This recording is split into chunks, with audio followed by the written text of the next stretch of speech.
Traffic ছিল, আমি পুরো ইউলুপটার মধ্যে 1 ঘন্টা ধরে বসা। আমি যদি জাস্ট রাস্তা পার করে আসি তাহলে কিন্তু আমি মানে 2 মিনিটে চলে আসতে পারি। আমার ড্রেসটা এতটা হেভি, মানে আমার যে আমি যদি রাস্তাটা পার হয়ে হেঁটে আসি তো মানুষজন আমার দিকে হাঁ করে তাকিয়ে থাকবে।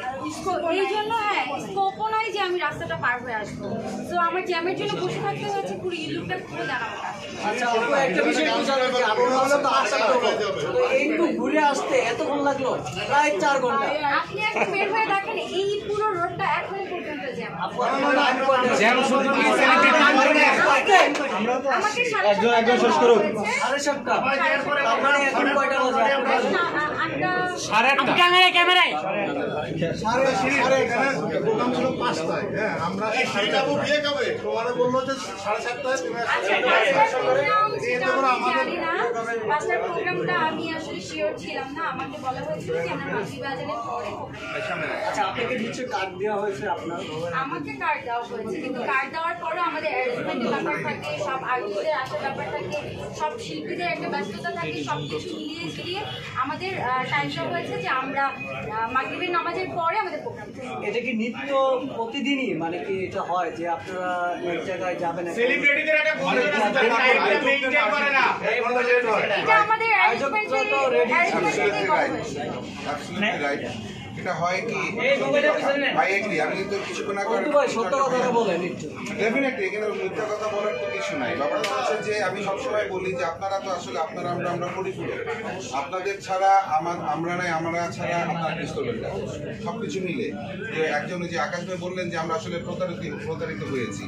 দেখুন, আমিও কিন্তু আরেকটা টিভিতে বসে উপরে আমি স্পিচ দিচ্ছিলাম, আমিও কিন্তু অপেক্ষা করছিলাম, আপনিও যেমন অপেক্ষা করছিলেন আমিও অপেক্ষা করছিলাম। তো আমার একজন কলিগ সে যদি আসতে লেট করে কিংবা কেউ একজন যদি নাই আসে, সেক্ষেত্রে এটা তো যার একেবারে একান্ত ব্যাপার যে আমি কতটুকু ভাবে আমি কিভাবে মূল্যায়ন করছি। ঠিক আছে, আমি তো প্রপারলি মূল্যায়ন করেছি, আমি তো সময় মতো এসেছি, আমি অপেক্ষা করছি। ঠিক আছে, আর শিলার কথাও শুনলেন, জাস্ট ইউটিউবটা আপনারা নিজেরাও জানেন ইউটিউবটা অনেক বেশি জ্যাম থাকে, যে আসলেই না। শিলা যেটা বলছে সেটা তো তাকে বলছে 7:30টা। যে পিআর করেছে আমি আমার মনে হয় এটার আনসারটা মেডেলে আসেন। আমি কিন্তু প্রথমে ঢোকার পরে আপনাদের একটা জিনিস বলছি যে আপনাদের একসাথে এতজন লোকদের দেখে আমি নিজের শখ হয়েছি। আমি আসলে সত্যি কথা বলতে এতজন আসবে এটা আমি বিলিভ করতে পারি না।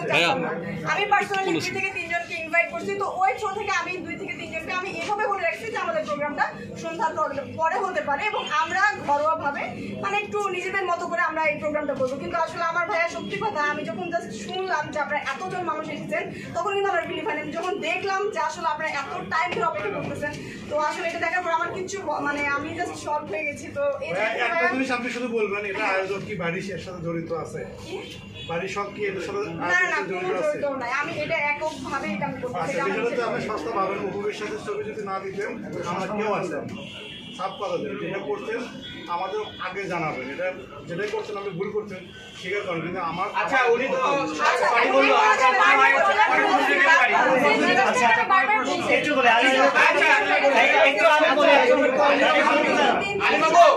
আপনি তো সরি বলছেন, আমরা মনে হয় পরে প্রশ্ন দিতে পারি। পরে প্রশ্ন যান।